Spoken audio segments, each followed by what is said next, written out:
పల్నాడు జిల్లాలో డయేరియా కలకలం రేపుతోంది. గురజాల నియోజకవర్గంలో డయేరియా ప్రబలింది. పిడుగురాళ్లలోని లెనిన్ నగర్, మారుతి నగర్లో డయేరియా కేసులు నమోదయ్యాయి.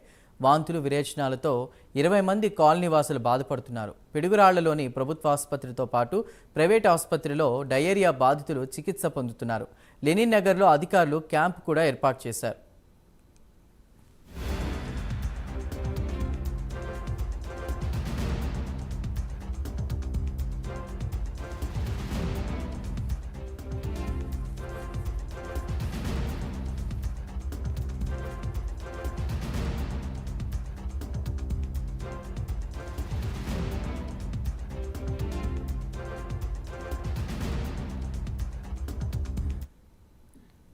పల్నాడు జిల్లాలో డయేరియా కలకలం రేపుతోంది. గురజాల నియోజకవర్గంలో డయేరియా ప్రబలింది. పిడుగురాళ్లలోని లెనిన్ నగర్, మారుతి నగర్లో డయేరియా కేసులు నమోదయ్యాయి.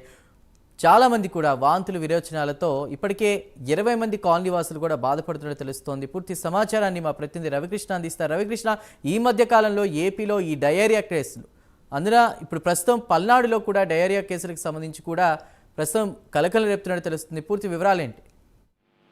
అంటే ఉమ్మడి గుంటూరు జిల్లా వ్యాప్తంగా కూడా డయేరియా అయితే బాగా ఇబ్బందికరమైన పరిస్థితులు అయితే ఉన్నట్లు కూడా తెలుస్తుంది. ప్రధానంగా కూడా నగరాల్లో, పట్టణాలు, అదే విధంగా కూడా పల్లెలతో సంబంధం లేకుండా అన్ని చోట్ల కూడా డయేరియా విపరీతంగా ప్రబలిపోయిన పరిస్థితి అయితే కనపడుతుంది. ఒక పక్కన గవర్నమెంట్ హాస్పిటల్స్ లోను, అదే విధంగా కూడా ప్రైవేట్ హాస్పిటల్లో కూడా ఈ డయేరియాకి సంబంధించిన పేషెంట్స్ ఎవరైతే ఉన్నారో వాళ్ళందరూ కూడా జాయిన్ అయ్యి ట్రీట్మెంట్ తీసుకుంటున్నారు. ప్రెజెంట్ కనుక సిచ్యువేషన్ చూసుకున్నట్లయితే మాత్రం గురజాల, అంటే పల్నాడు జిల్లాకు సంబంధించి గురజాల నియోజకవర్గంలో పిడుగురాళ్ల పట్టణానికి సంబంధించి మారుతి నగర్, లెనిన్ నగర్ లో కూడా ఈ డయేరియా ప్రబలిన పరిస్థితులు అయితే కనపడుతున్నాయి. ఈ డయేరియా ప్రబలటానికి కారణం ఏంటి అనే దాని మీద మాత్రం భిన్నవాదనలు అయితే వినపడుతున్నాయి. ఒక్కసారిగా ఈ క్లైమేట్ చేంజ్, దాని తర్వాత వర్షాలు కురవడం మూలాన వాటర్ లో వచ్చినటువంటి మార్పు వల్ల ఈ డయేరియా ఫామ్ అయిందా, లేకపోతే కంటామినేషన్ వాటర్ వల్ల ఈ డయేరియా వచ్చిందా అనే దాని మీద అయితే మాత్రం పూర్తిగా క్లారిటీ అయితే లేదు.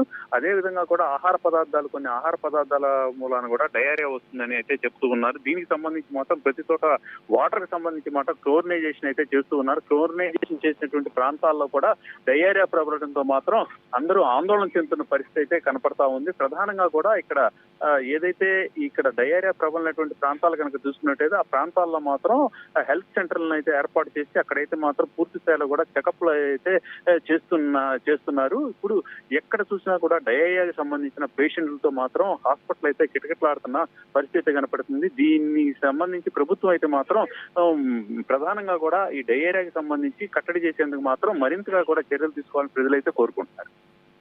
Krishna, thank you.